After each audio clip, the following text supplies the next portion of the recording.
It's not a bird, it's not a plane, it's Superhero Slate. It's a modern podcast where we talk about everything that's great.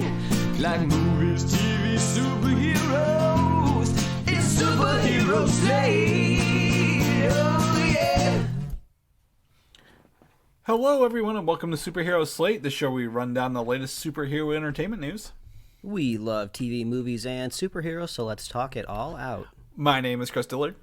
And my name is Mike Royer. And this week we're getting ready for the holiday season, and I mostly mean that because A, we just spent forever talking about our schedules so we could keep the show going for the holiday, and B, a holiday special is coming out this week, and I think this is a good week to kick off Thanksgiving and Christmas movies for the rest of the season.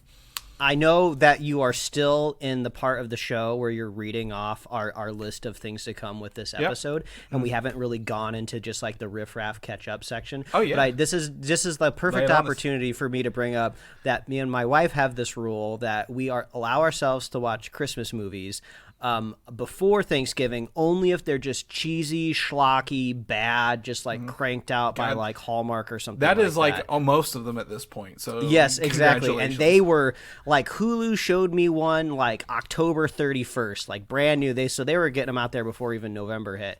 But we've been watching like a couple of them, and I've noticed this kind of consistent theme across all of these where it looks like, and Chris, you would be familiar with this because you used to do this line of work. All of these movies look like they were shot by real estate agents. Oh yeah. I think it's a couple of things. I think since they rely so heavily on stock B-roll footage, they're trying to match their footage to B-roll instead of trying to match the B-roll to their movie. And on top of that, they have to get these kind of cheap shooting locations, which all seem to be like highly polished Airbnbs, right? Mm-hmm. So you're always look like you're like in a staged environment, like staged as in like they're staging it to show it for a showing. Nobody really lives there is what it feels like. I totally get what you're saying. Yes, no, exactly. That's exactly what I'm saying. So they all feel like lifeless, even though it's supposed to be the most wonderful time of the year. And I should have taken a screenshot, but I had to rewind and pause it to point out to my wife. We were watching this one on Hulu that I think was like right off a Hallmark. It was something about big city woman moves to the country and like inherits a farm. Like, I'm not even joking. That was the plot. Nice. And they had this establishing shot of this totally fake farm where they had to composite all the pieces together. So you have like the house on the left, you can see like the brush mask layering in this like fake hedge, and then on the right hand side there's like this weird barn, but like all of the perspective lines and horizon lines are not merging together, and I'm just like, what is happening here? So, like I had to get up at the TV, and like I was using like my finger as like a pointer. It's like, you can see here this doesn't work, and it was just so this is my way of saying I'm having a fun time just watching these schlocky Christmas things, but looking forward to the more quality things that are to Here's come. where I think the difference is, Mike. You're the only one actually watching the movies. I think everyone else puts these movies on in the quote-unquote background while they're decorating their trees. So I think there's a difference here. They know their audience. They're like, no one's really watching this. It's just there to say, hey, there's some fake snow. People are wearing their scarves and sweaters. There's Christmas trees around, and people are having a good time. But I appreciate you actually going through the details here and just ripping these apart. Like, I feel like you have your own cinema sins if I was sitting in there. Oh, watching that would with be you. fun. Just a little clicker, and it just keeps going. So do a little offshoot of the podcast every year. But sorry to interrupt your anyway, top of the show list. It's fine. It's the most wonderful time of the year, Mike. Black Adam is in the red.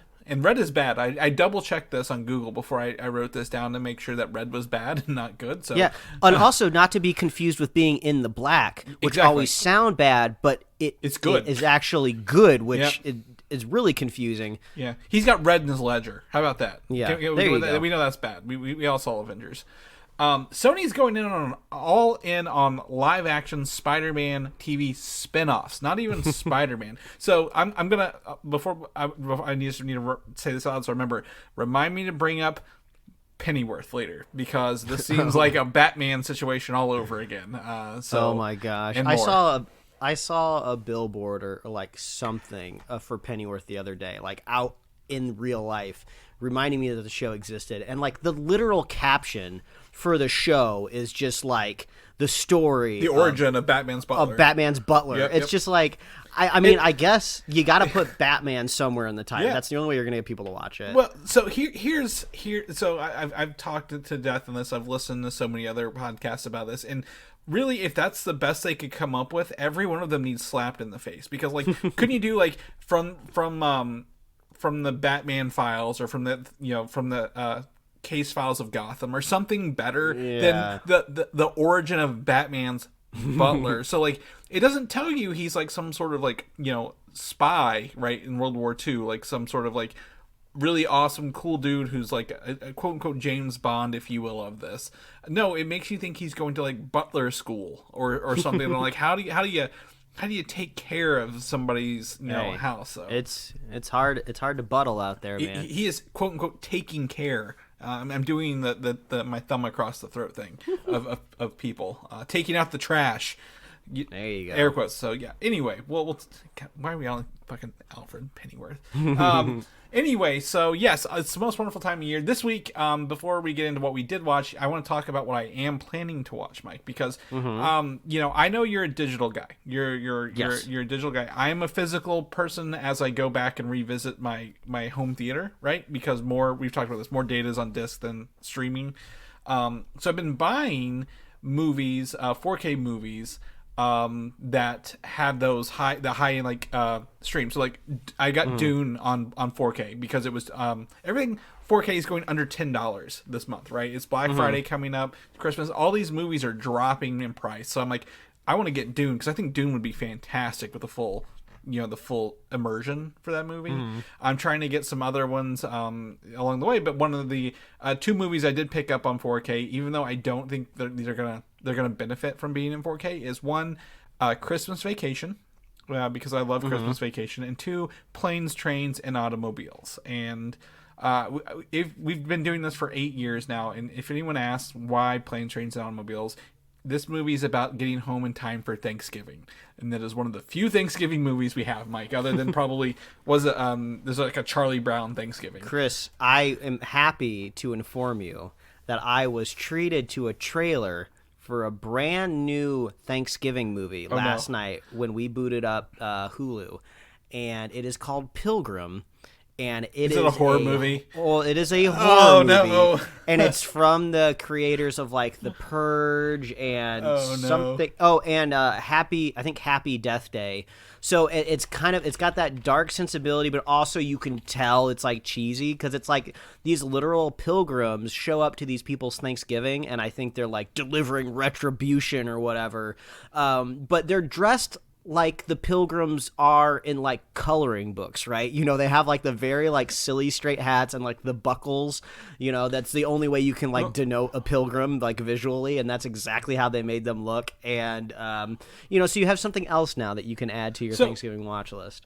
No, I'm not doing that at all. And I looked it up, and that actually came out in 2019. So it looks it's like on Hulu now. Yeah, it's on Hulu. They're pushing it now. I always go back and think when you said horror and Thanksgiving, what was it?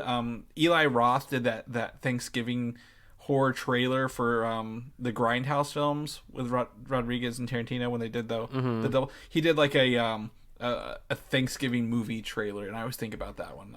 We come back to that. But Planes, Trains, Automobiles, the new version has like an extra hour of cut footage from John Hughes' original like movie whenever he was putting it together. So I'm excited to see kind of what that extra stuff they took out of this movie, because I think I think it's R-rated because he does say the F word quite a bit at the lady at the car rental place. If you remember that. So I'm like, I wonder what other like bad or jokes are in here that they took out or things like that. So I'm excited to visit that on 4K.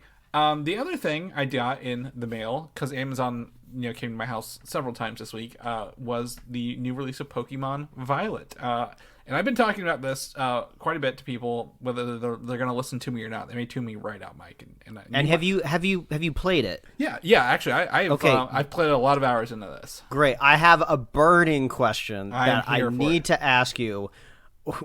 I've been seeing clips. Oh no! Why is there a Pokemon that looks like a motorcycle? Please explain to me why there is a living motorcycle that you drive around. I'm so confused. So there is a Pokemon called Cyclizar who is a riding Pokemon. Yep. Okay, this isn't even the weirdest one in the game. I'll tell you here in a second what the weirdest one I've come across in the game is.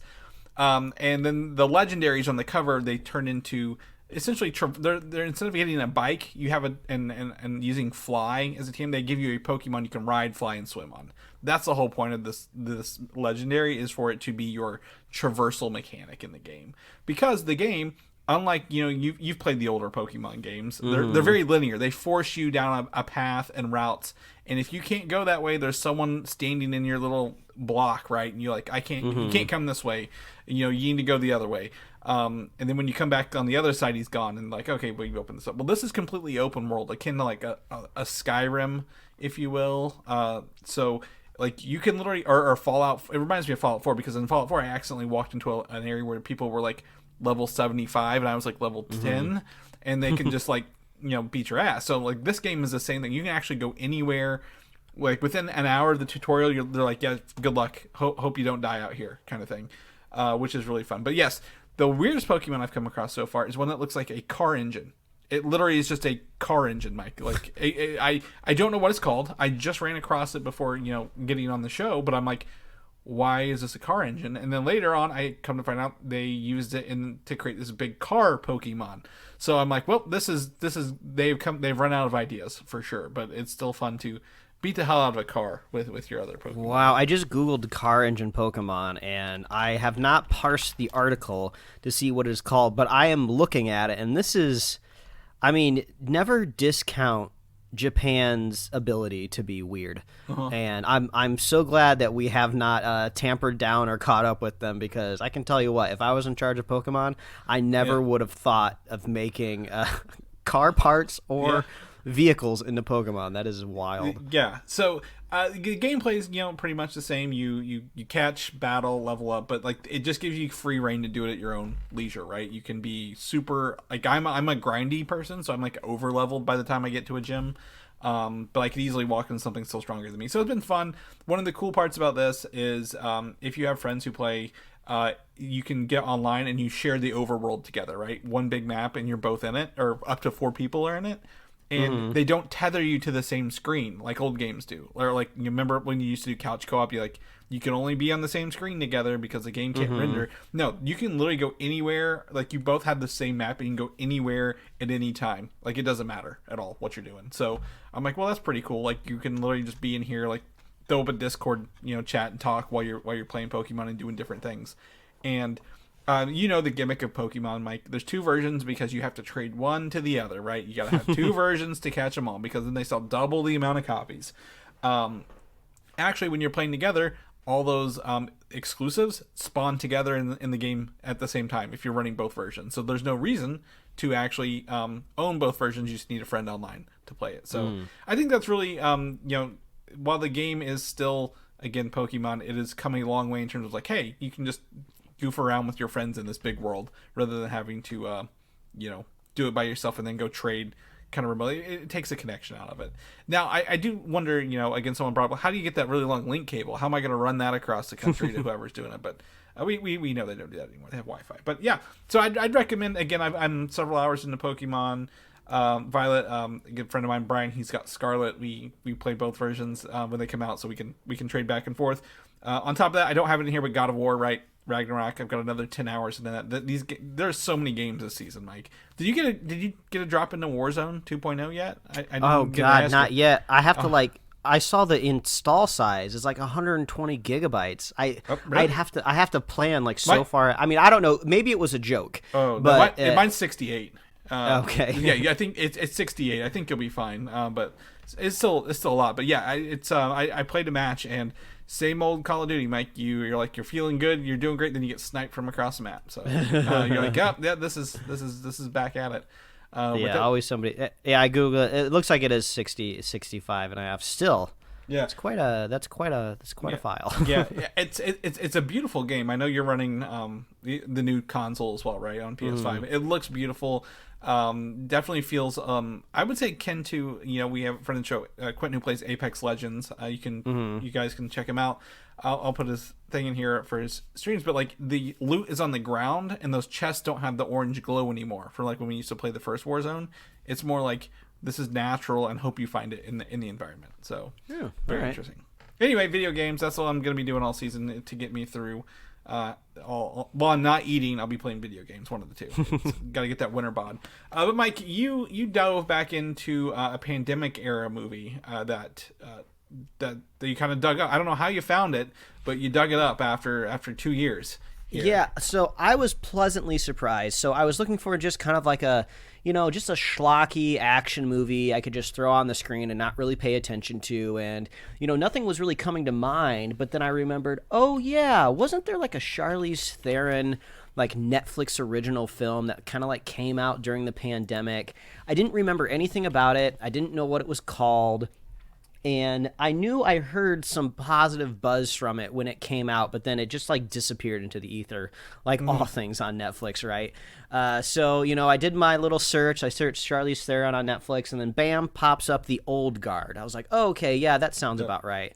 So I threw it on, and, it starts as you would expect it to. And I would use this as a time code jump right now. If you don't want the kind of premise of the movie spoiled, I would just jump ahead to our first topic here, which is the Guardians of the Galaxy holiday special. You can see the time codes in our show notes or the little information little tab in your podcast app. But there's this delightful first act twist that totally changes the movie, because as before that, it just kind of seems like a squad of elite like Secret Service agents or whatever are out there in Black the world Ops. like doing good, exactly like Black Ops, right? So you get introduced to Charlize Theron and all of her crew, and they all get geared up and they go off on a mission to save like these kidnapped like African school children. And you're like, okay, wow. So they sneak into this base at night, they go down these steps, and they enter this big empty room. These huge lights turn on, and then all of a sudden all of them are like mowed down by automatic weapons. And I'm just like, wait, what? Because the way that they shoot it and the way they show it, no conceivable way any of these characters stay alive, right? And like I've seen enough film now where you can kind of tell if they're doing that thing right, where it's like, oh, isn't it crazy where we are? Let's flash back to see how we got here, because like none of these characters are redeemed. Like I wouldn't want a movie to end this way, so don't take me back. So I was like, what is happening here? I'm so confused. And then all of a sudden, guess what? They're all Wolverines basically. They all immortal. They can't die. The bullets pop out of their skin while all of these soldiers like turn around thinking that they did their job killing these other like mercenaries or whatever. Then they all get off the ground and they start like shooting them and chopping them up with like these like this ancient relic axe that Charlize is carrying around. I'm like, what is happening? And then it evolves into so much more. And I was surprised / not surprised to see by the end of the movie that this was based on a graphic novel, which makes total sense, because it's like, oh, they did all of the creative kind of heavy lifting and exploration already, in a comic book form. So when they went to adapt it, it worked out really, really well. And the director is the same woman who directed that new film, The Woman King, which I maybe was that a Netflix movie? I don't quite remember if it was that the or one not. with Viola Davis? It was not. I think that went to theaters first. Okay, but I know this one was kind of getting some critical buzz earlier this year, kind of when it came out. So the director is kind of going on to great things. And then when I told you I was watching this, I was pleasantly surprised when you told me that this was greenlit for a sequel. It's like, oh, this is great, because I was only like halfway through the movie, and I was like, I would definitely be down for a sequel. But I would just have to say that this movie does a really good job exploring what actually would it be like if you were immortal, right? How would you live your life? What would you do? What are some of the unfortunate downfalls of being immortal? Not necessarily like, oh, everyone gets old and dies, but more of like, oh, don't get captured, because the worst thing that can happen to you if you're captured or being immortal is to get captured, because you can't die, but also that means like you can rot in a cell or a chamber or a coffin for eternity or whatever. So that's kind of creepy, and it almost kind of gives you those like buried alive vibe stuff. So I would definitely recommend The Old Guard. Now, I'm not saying this is like a triple A, action movie, like, this is like going to go down in history, but there is definitely enough here to kind of build a franchise off of. I was pleasantly surprised by it, which I think is a lot of it too. I thought I was just going into something schlocky, but I was really happy to see. Was it made for Netflix? I don't remember. I don't know if it was because it was exactly. it was a was it 2020 release. Yeah, knowing, or like did they like acquire it or something? Yeah. Yeah, I definitely remember it. It was definitely a good time.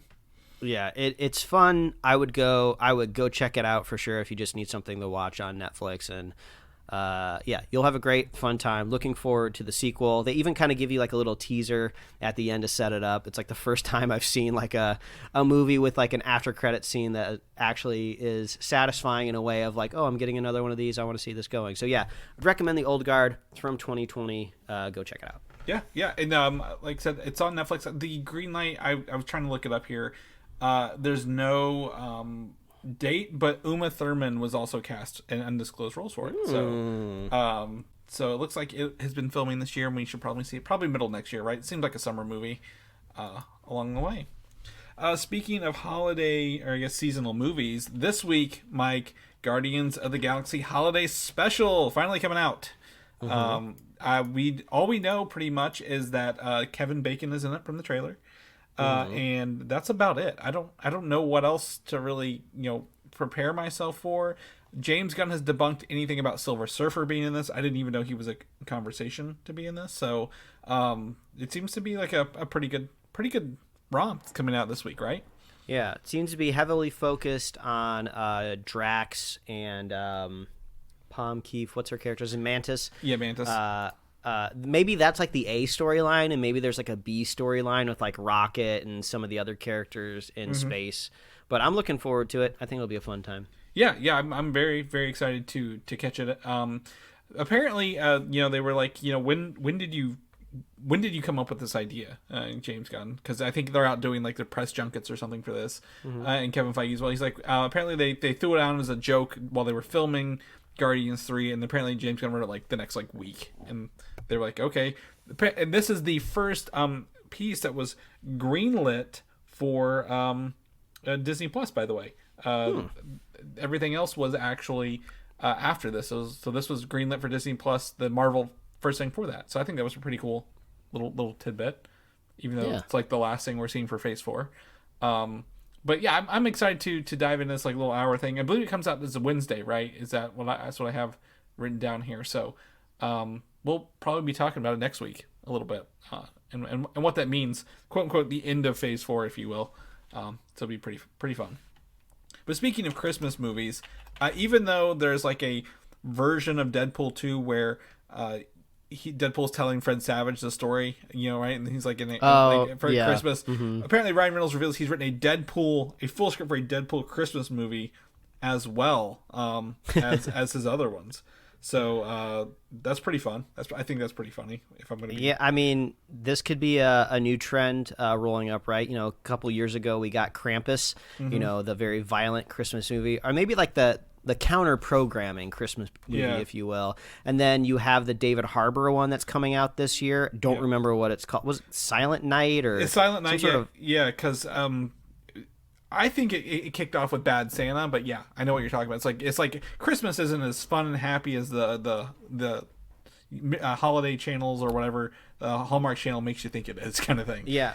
And it makes you wonder, like, would Ryan Reynolds want to release an entire feature-length movie, or could he be convinced maybe, like, oh, no, we'll fund this and make it a special, hey, our Guardians of the Galaxy special worked out really, really well. We'd love to do that with you. So, yeah, that'd be cool. I'd be interested in seeing something like that. Yeah, I don't want a full feature, like half hour, 45 minutes of him goofing around, jumping through, retelling, holiday. Maybe I know Ryan Reynolds is in that movie Spirited that just came out, right, on Apple TV. So is it like he's doing like Deadpool's Christmas Carol or something silly like that?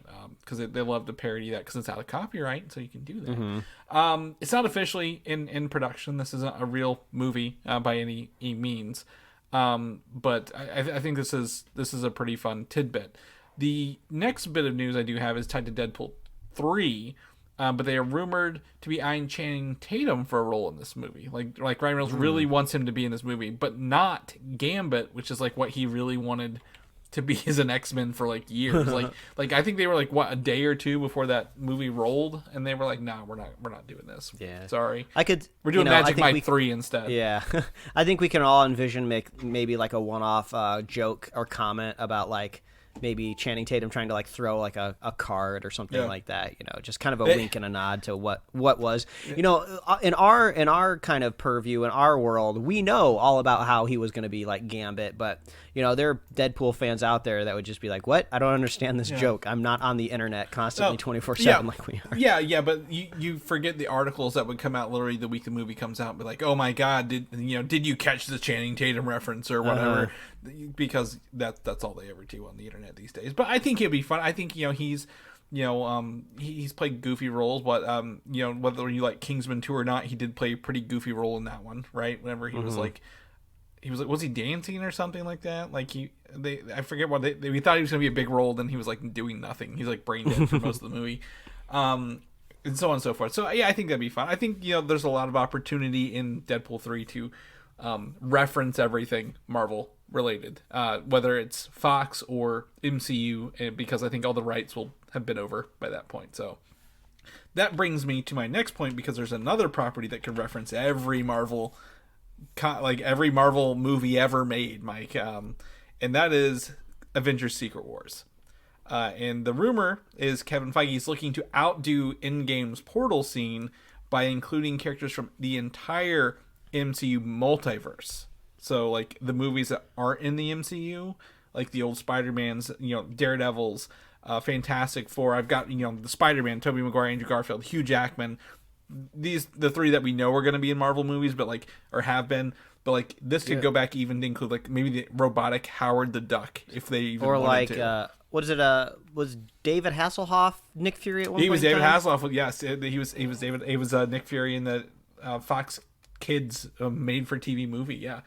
I mean, obviously, we all want another like splash page, comic book scene to portray itself on the big screen again, right? Yeah. I mean, that was an amazing scene in Endgame, right? But as long as they get the emotional connection to it as well, the reason why that scene is like so amazing is because like Cap is about to be like utterly obliviated by Thanos. His shield has just been broken in half. He's standing up to do this, I can do this all day type of thing. But we all know in the theater, he's like one punch in the skull away from being obliterated. Yeah. And then they just come out of nowhere and like, oh my God, I get goosebumps even just telling this out loud right now. So if they can find a way to recapture that moment, I think we can pay that off. Like you said, you got to earn it, right? It's not like just throwing characters out to that. And honestly, Infinity War and Endgame should not have worked as well as they both did. If I can be completely honest, those movies are fantastic and they should not be that good. But the writers, again, we can give it to the Russo brothers, sure, but we got to get to Stephen Marcus and Christopher McFeely for writing those movies and making them cohesive and having them the stakes being earned, right? Like literally that whole fight scene with the Avengers compound blown up. They're like, you get to see Cap with the hammer for the first time. The whole scene's everything's going great, and then it's not, and then you're like, well, what's he gonna do? Oh yeah, the snap already happened, everybody can come back. But I think you're right. They have to earn this moment. You can't just be sticking characters in scenes without really, saying what's going on. But Secret Wars, I would say, with a title like Secret Wars, I think it carries more weight than Endgame does, right? Because we all have ideas what Secret Wars is, what Secret Wars was in the comic books, and what it could be. So it's going to carry a lot of weight, and I think it's going to have to shoulder that appropriately across this. So very, very excited. I would love to see, like you said, those obscure ones. Dolph Lundgren was the Punisher in 1989. There's really, really silly stuff they made for a while, but I'd love to see all the different Dooms, Doctor Dooms, come together and just like totally just fuck with each other. So it'd be cool. So next part, we're not going to discuss spoilers, but there are potential spoilers ahead. Ant-Man and the Wasp: Quantumania is the next Marvel movie hitting theaters in February, I believe 17th of next year. There have been some leaks of the Funko Pops for both Kang and MODOKs design for this upcoming movie. Mike, we know Kang is in it. We've seen him in the trailer. not as surprising. But MODOK we saw in the leaked trailer, you and I both did, that they showed at San Diego Comic-Con. And if you want to see what he looks like in Funko form, you can click on this link, go through the spoiler alert pages on Instagram, and get a look at the Funko right there. I don't know if you've got it pulled up or not. I don't think it's too spoilery because we all know what MODOK looks like. But yeah, I took a look, and also this is still, I think, hiding a little bit, right? Because if you're looking at this version of MODOK, which looks similar to the leak that you said correctly, it's very mechanical still. This looks like a helmet. I mean, if this kind of mechanical metal face came to life, it would still look really cool. It'd be kind of creepy, but it does indeed look like something is underneath there. Yeah. So it looks like we could still get. Yeah, we still could get a reveal out of this character. And also, probably the biggest thing is, like, what is the voice of this character? It would be cool if it was Patton Oswalt. Like, if they brought him back to do the voice of MODOK, that would be fun. But we shall see. But yeah, it looks awesome. I'm starting to get the vibes that, like, maybe the Quantum Realm is the Quantum Realm the place where, like, everyone in the multiverse goes to, like, hide out, right? Maybe the Quantum Realm is a singular location that exists across the entire multiverse, right? So it's not like the multiverse that, Bizarro Captain America is from, or whatever, I don't know.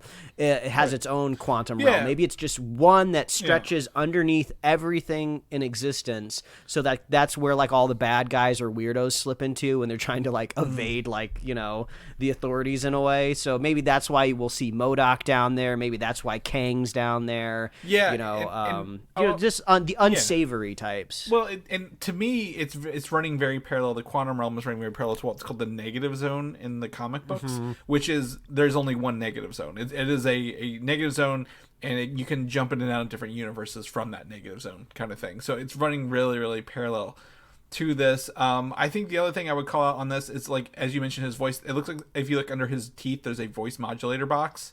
So I don't expect to see motion out of his mouth, if I'm going to be completely honest. It looks like he's kind of frozen, but I think it's cool. I think the quantum realm is. Like I said, this is like the first Ant-Man movie with actual, like, stakes, right? Life or death at the end of it, because the other two are kind of just, one's a heist and the other one's it's also a heist. The other, like, they're all heists. They're all basically heists. Yeah, they're all heist movies, and that's fine. I just think like we've always talked about, like we know where it's going, but did it really do anything at the end of the day? But they also use the multiverse to figure out time travel in Endgame, so. But yeah, you can check out that link in our show notes and over to that Instagram post. But there are spoilers if you don't want to see what he looks like. I think it looks pretty cool. Agents of S.H.I.E.L.D. I did not think would ever cross my radar again, unless they bring some of these people in for Endgame. But the rumor is Chloe Bennett has signed on to with Marvel to return as Quake in upcoming projects. Similar to how the Netflix characters are coming over, right? We don't have to mention their past. We don't have to mention their journeys. It's the same actor playing a similar variant in these roles. I mean, if she's going to come in there, I would love to see Clark Gregg again. That would be amazing. And then also, if they want to just add more kind of superpowered people, what was, like, it was like the first, not the first, I don't remember what season it was, but there was is it Graviton? Is that his name? Yeah, he was the actor that was in Heroes. That's what I remember him from. He was in, like, one of the final seasons, and he gets, like, a whole super suit and everything. That was actually really cool. That actually worked really, really well, kind of on the smaller screen, if you will. So I would love to see some of that come back too. Yeah, I think, Feige doesn't want to touch anything Jeff Loeb did with the 10-foot pole, but if there's enough fan sentiment, right, there's always opportunities. I think Graviton's cool. Clark Gregg would be a fun reference in Secret Wars, right? A different variant of Agent Coulson gets to appear if they don't want to bring him back from the dead, kind of thing.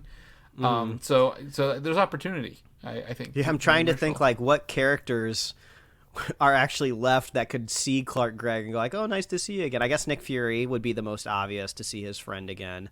Even though technically they did see each other in the first season of Agents of S.H.I.E.L.D., but I think they're kind of saying that Agents of S.H.I.E.L.D. is not canon, so probably another multiverse. Yeah, and even if it is canon, it can only be canon for, like, 2 seasons at most, because like the third, like, they start getting in, like, time travel and other, like, AI universes and all this other crazy shit. So I'm like, they can only go so far before it is a variant. But yeah, I think Nick Fury, Maria Hill as well, right? Anybody in Shield.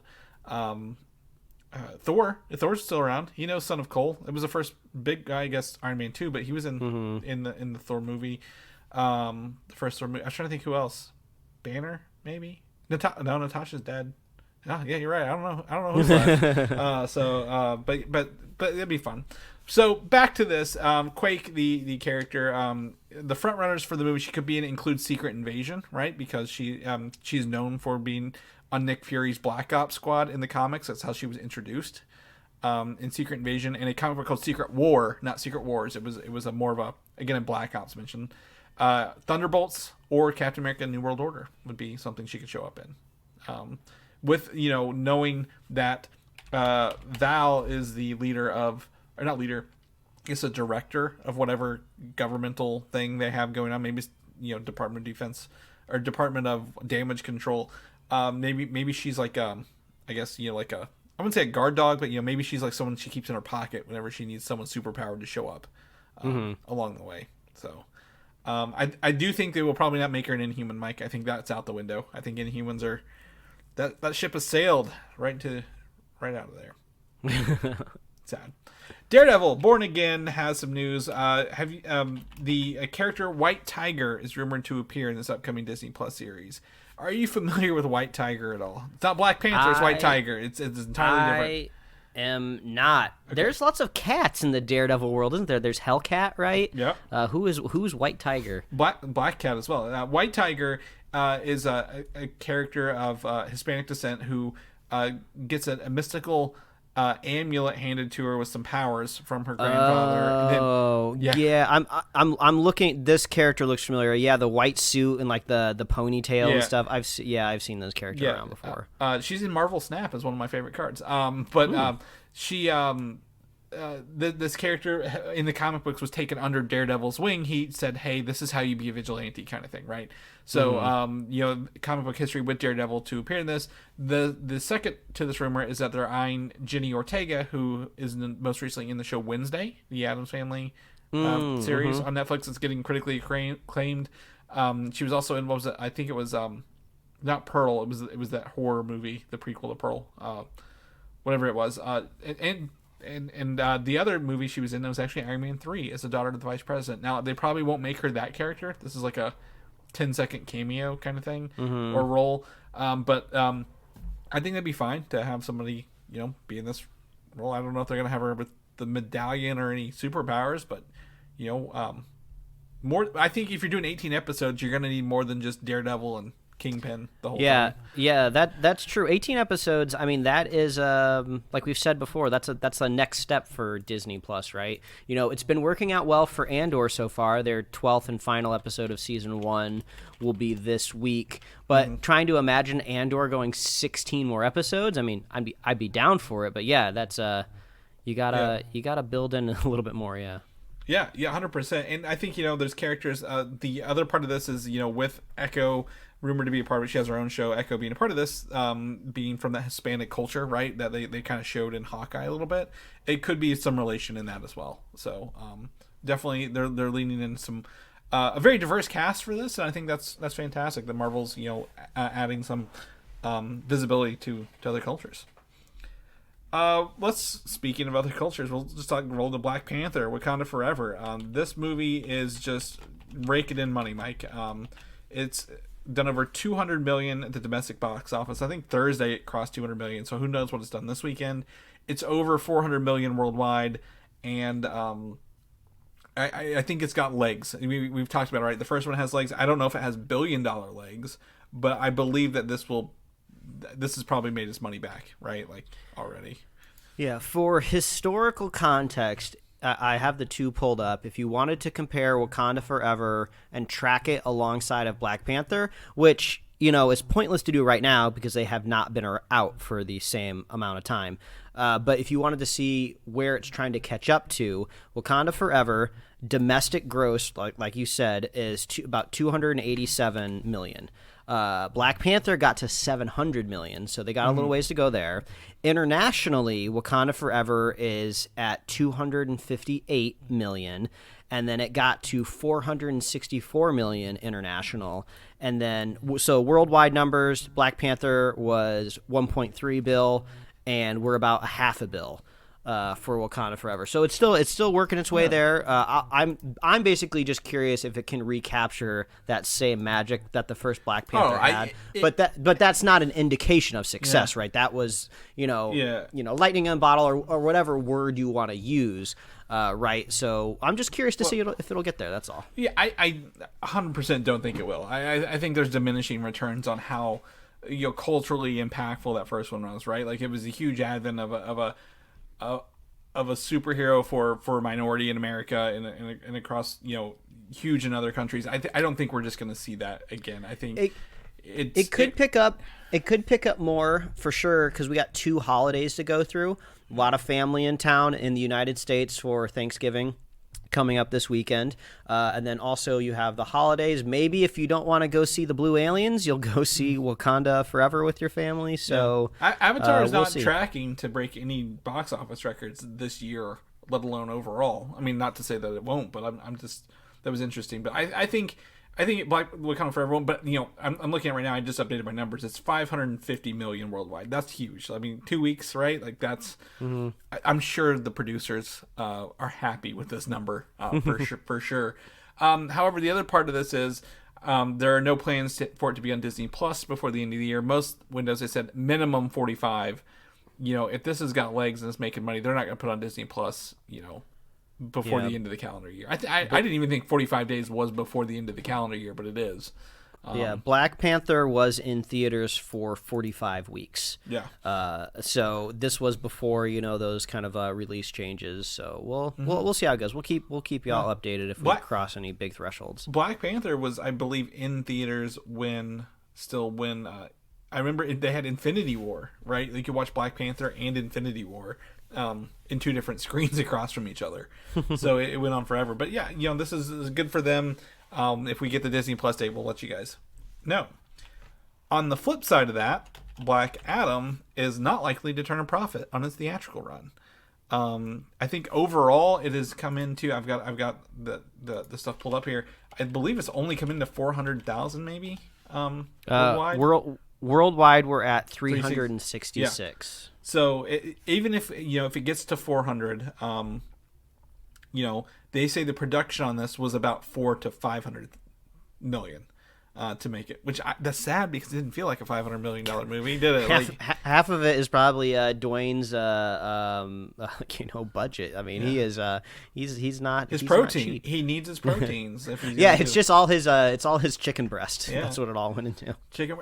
You know how much it costs to ship weights, Mike, to filming locations? Yeah, it's expensive. Shipping's expensive. That's out of control. But so with this knowledge that it is not likely to turn a profit theatrically, the talks of a Black Adam 2 coming are still happening, and he will probably be a part of this new DCU with James Gunn and Peter Safran at the helm, but they're probably not going to greenlight a movie of this cost unless The Rock finances it himself. Yeah. Well, I mean, if you heard our review, I wasn't too excited about this film.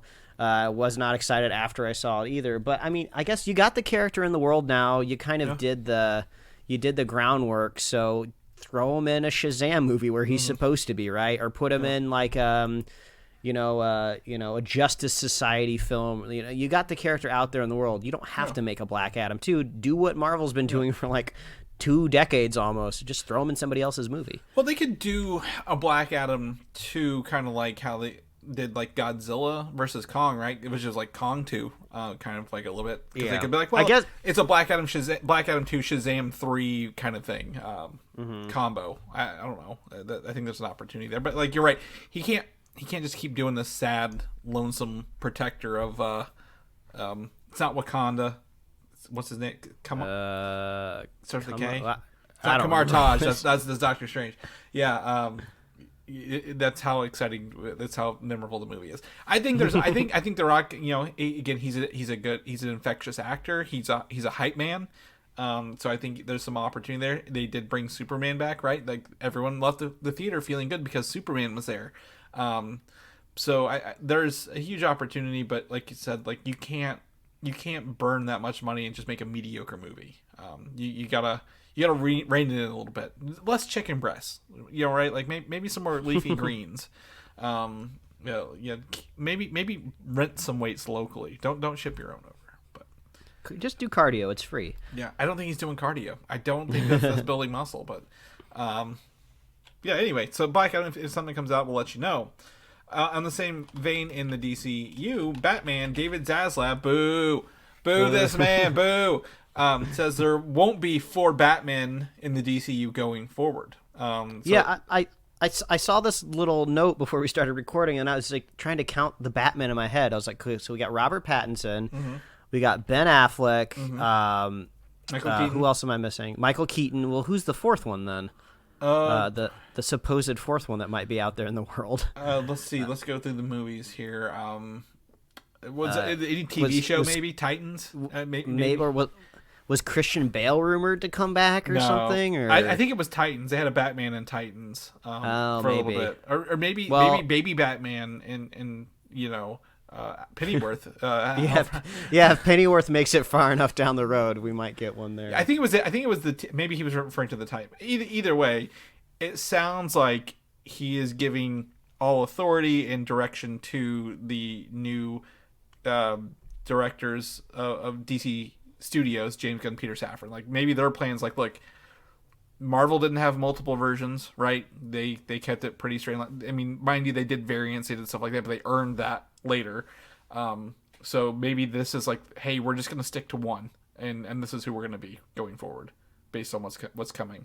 So I feel okay with that, right? Like, do you feel streamlining it? The number of Batman's gonna help everybody. Like, it's really hard to have a feeling. It's great to have officially 2 people named at the helm of the studio, right? But I think we said before when that news broke, it's going to take a couple years before we kind of get a clear idea of what's going to be happening. All I keep seeing, though, is in James Gunn's like social media, like replies or everywhere, everyone's just constantly asking him questions about what he's doing with the DC universe. Like, probably because he responded like once or twice, in the past. So now fans just think like, oh, this is a way to get our questions answered. But I don't know. I'm waiting patiently to see what'll happen.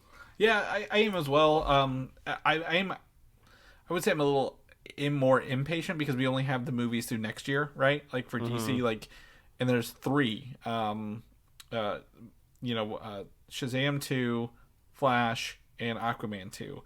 And we both know Flash has been through the ringer several times, dozen directors, now Ezra Miller. Aquaman 2 has been delayed several times, not due to anybody, but also, there's the Amber Heard stuff. How much is she really in there?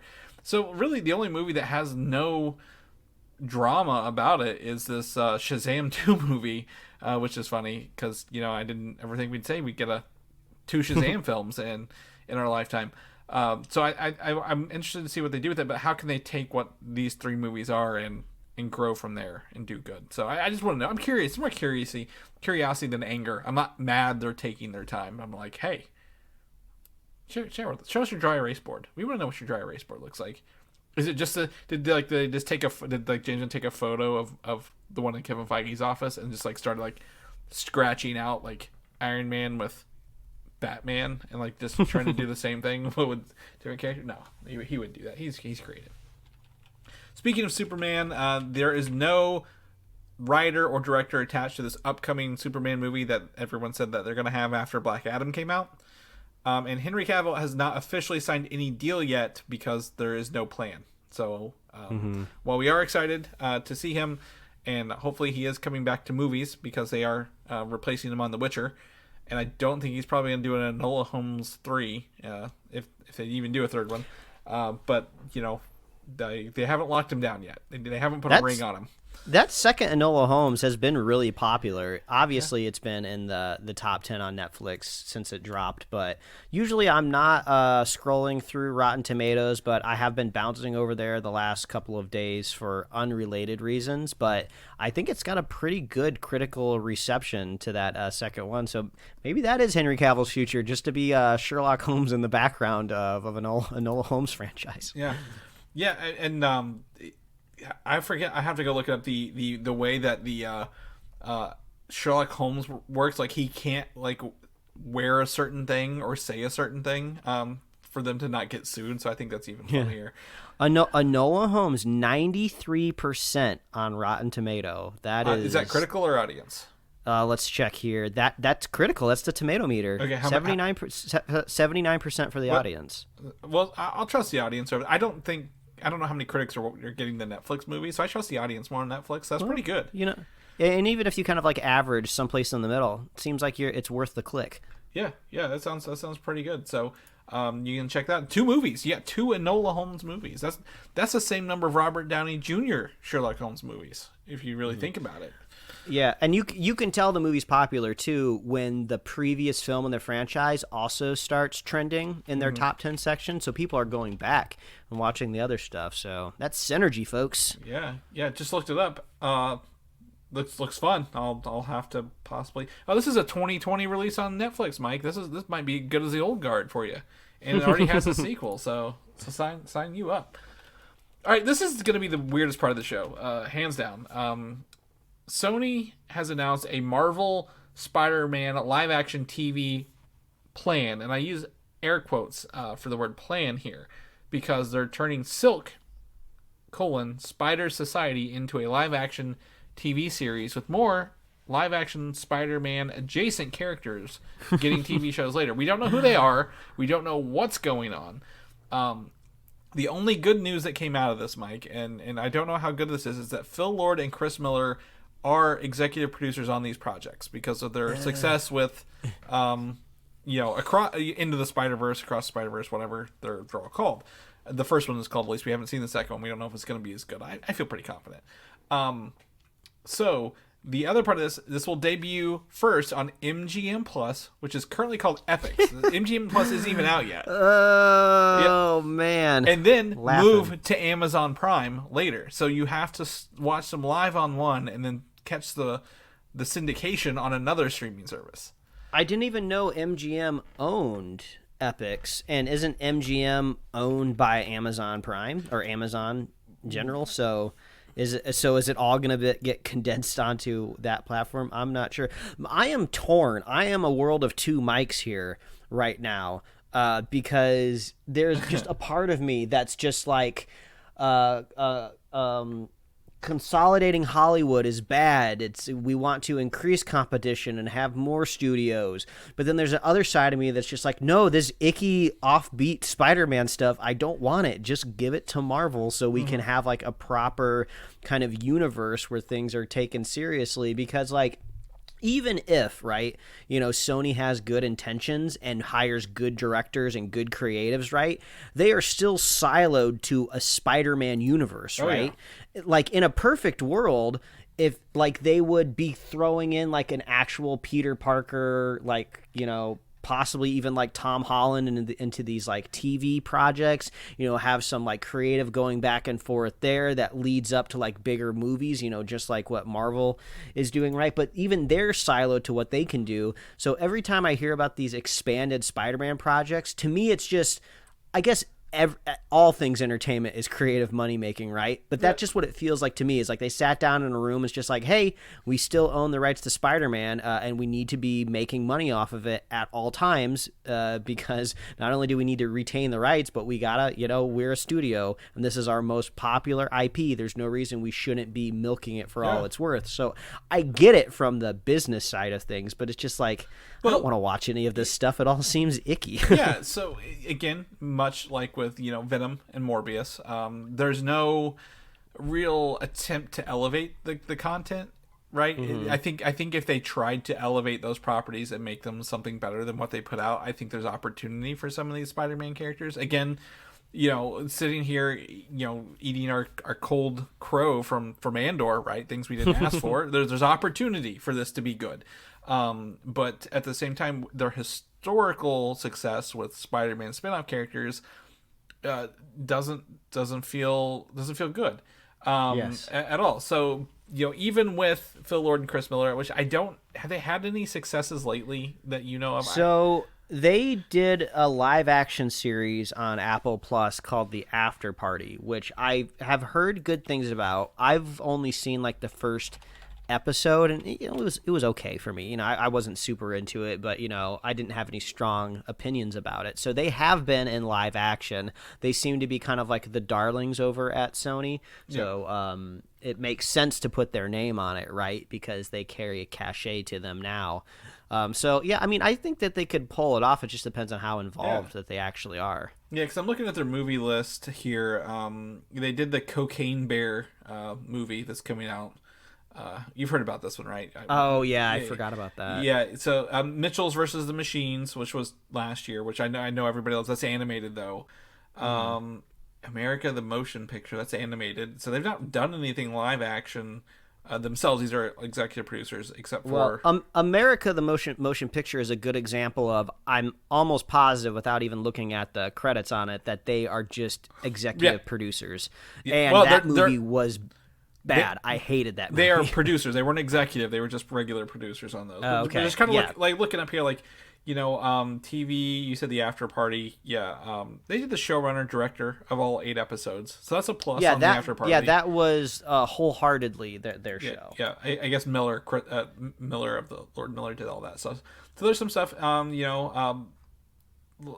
some episodes, they did the pilot episode of Brooklyn Nine-Nine, some stuff on Last Man on Earth, directed Last Man on Earth. So there's an opportunity, but I go back to my show notes here tab. I'm clicking all over the place. Angela Kang, who was a showrunner for The Walking Dead, because that show's ending, is going to be the showrunner for Silk. Walking Dead didn't get any better over time, right? It's one of those shows where I think the network is to blame, because they said this show is amazing sleeper hit, made us so much money in season 1. Let's literally double the episodes and half the budget for season 2. So that's why they always went back to that damn farm, remember? And everyone stopped watching in season 2 because they did that. So I think I can't really blame her. I don't think she was showing at that time. So that's a good name for a product that they can't kill, literally, pun intended. But there's 900 characters. They said 900 plus characters in this catalog that they can mine. Silk, we've heard on and off for years, right? This is not the first time we talked about this character. I'm dreading this being mediocre and successful with just just because people see Spider-Man or something to it, and more random ass characters getting made into shows. That is my fear, that they're just going to keep doing this. But I could also see them, much like the was it Black and Silver movie getting canceled the week before it was supposed to film too, them literally getting gun shy right before this launches along the way. Do you think with Amazon, MGM Plus is a separate streaming service from Epix, and Amazon Prime also there? Do you think with Amazon being involved, it will have a higher quality to it, much like we've seen with The Boys or Invincible and other superhero properties? I don't know. If I was an Amazon executive, I don't think I would take the risk on something expensive in this universe.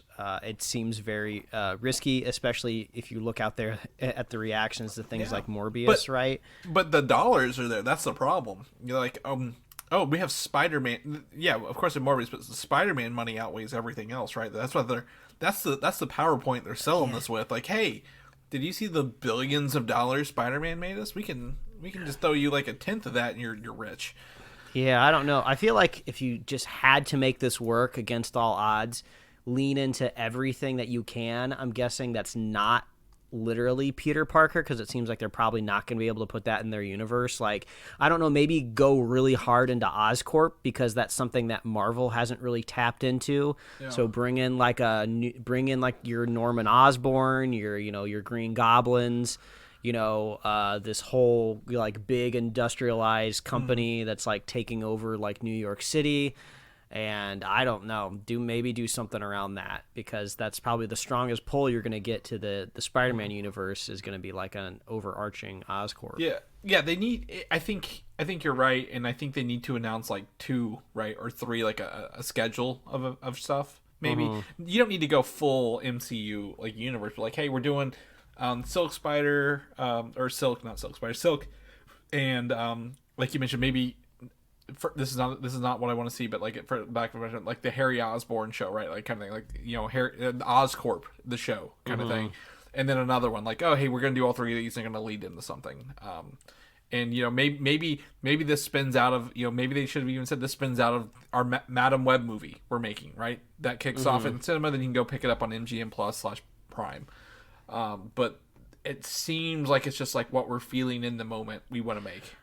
I will be absolutely straightforward and say, if there is something Marvel adjacent that is only available on Epix Plus, I am not going out of my way on either of those things to watch them. If they show up on my Amazon Prime subscription, I'll watch them there, but so, I'm not going out of my way into those. So I did pull up just to clarify for that, the Silk and the rest of the shows from the Sony will air on regular TV on MGM Plus. So MGM Plus is apparently like a live, kind of has a live component to this. Like a cable channel? Yes, kind of like that. And then be available on Prime Video after it debuts on this regular. I don't even know what the hell Epix or MGM Plus is, Mike. We haven't even seen it. So this is just very weird to say it out loud like that. But yeah, it sounds like they have like some sort of live element to these. MGM Plus, and then the cold watches will be on Prime Video, if you will. So, oh my God, what are they doing? I'm hitting my head against the microphone. It's just I don't like talking about this stuff because my head spins of how there's good, right? There's opportunity for good, but there's so much bad here along the way. They should hire us. We can make better decisions. Anyway, moving on. Indiana Jones 5. I'm just really surprised they haven't given this a subtitle yet. Like, right? Like, why are they still calling it Indiana Jones 5? Because all the other ones had better, really, really good. Even Kingdom of the Crystal Skull had a good title. So yeah, too bad they already used the title The Last Crusade. I mean, that would have been a perfect title for this. Yeah. The Last Crusade. We mean it this time. Yes. But for real. Yeah. I maybe they're hiding whatever this quote, whatever Indiana Jones MacGuffin is. But we've included a link to the Empire website to show the new cover. World exclusive, The Legend Returns. Interviews, images, stuff like that coming up with the upcoming Empire magazine. Shows Harrison Ford back on the cover in his Indiana Jones garb. He just looks like an old man in someone who's cosplaying his younger days, right? Surprise, surprise! He looks like Indy. Yeah, he looks just like he did in the last movie, which really didn't sell me too much. No offense on the look there. But if you scroll down, I think the second cover, right, the art, I guess the artist thing is shows Indy in a big city. It's supposed to be set in 1969. This movie, and it looks kind of like maybe like in New York, but there's like a big golden glow coming from everything. So I don't know what this is, and this is very intriguing to me because it seems very outside of Indiana Jones. Yeah, you're so used to seeing him in, out into the wild set pieces, right? That's kind of where his whip and his smarts come in the most handy, right? So is this going to be like one of those things where he has to save the entire world? That the stakes get that big or something? I'm not sure, but yeah, the concept art here on the second cover is a little bit more engaging, right? But like we mentioned the other week, right, I feel like Indy is more and more at home in an older version of the past, right? If this is going to be like 69, which is when we went to the moon, right? What is Indy gonna look like next to a computer? Even if it's like an old computer like at NASA or something like that, right? Like, does that juxtaposition works out? It's kind of, it'll be interesting. I don't know. This is just gonna be such a, if nobody was alive when Indiana Jones 4 was announced and it came out, there was plenty of people saying, even then, we don't need this movie. We don't want it. Why are you making it? But of course, like all things IP, you gotta go see it. And then we saw it, and I've never rewatched it. I just watched it the one time in theaters, and I don't remember having hard, fast opinions about it at the time, but I remember the rest of the world did. Yeah. So maybe I need to go back and watch it and just see how my opinion has changed. Well, I think the fun part about the older Indiana Jones movies, those are set like out in like jungles, like Amazon, things like mythic things that we've moved well beyond, right? You can't keep Indiana Jones. In the first two, in the third one, he kind of travels a little bit right into the desert. He's always been fighting Nazis, and apparently he's still fighting Nazis in this one. Just can't get rid of those sons of bitches. But we still got them today, Mike. We can't get rid of them. But we have Mads Mikkelsen obviously on the second link here, showing looking very menacing like a Nazi from the 60s. Professional villain, that guy. He is. But he was a hero in Rogue One, Mike. But he does play a hell of a villain, especially one with an accent. Yeah, I don't know what it's going to do. Like, he doesn't need to go to space, right? If you scroll down, you'll see the second image here. It looks like it might be a parade. Is that like, I don't want to say that's New York City there, but it looks like, a presidential parade in New York, right? Like, kind of thing. Like, it's going to be interesting to see Indiana Jones in America. Maybe that's the thing we've not seen, right? Like, he's never really been over here. He's always been in other countries, following the relics, right? Trying to get things in the museum. Well, you probably had to do one of those things on an adventure, right? Where you swap the relic with another object on a weighted plate, and all he had on him was his passport. So he just left his U.S. passport and, in a cave somewhere, and he's like, oh, I just won't go back. Yeah. Yeah. He's just going to stay here with the locals. But the other picture I did want to say, it's got Boyd Holbrook, which you remember most recently from your Predators rewatch here. I didn't look like him. I was like, I had to read the paragraph below, but it is, he's got that. I'm excited to see this. I want to see the footage. I know there's a leaked trailer out there, right, from San Diego or one of the Comic-Cons. I'd like to watch it, but I want to see it, in its full action. I'd love to revisit Indiana Jones, but at the same time, like, not necessarily that he's aging up, but like, how do you bring him forward, without losing the mystique, the action adventure of the old days, right? Where he's on like a mine cart that's gonna fall apart at any second in something, or like he's watching people rip hearts out of still beating chests, right? I think I'm just only referencing the second movie, Temple of Doom, but like there's really good things, like he's drinking from the cup of Christ.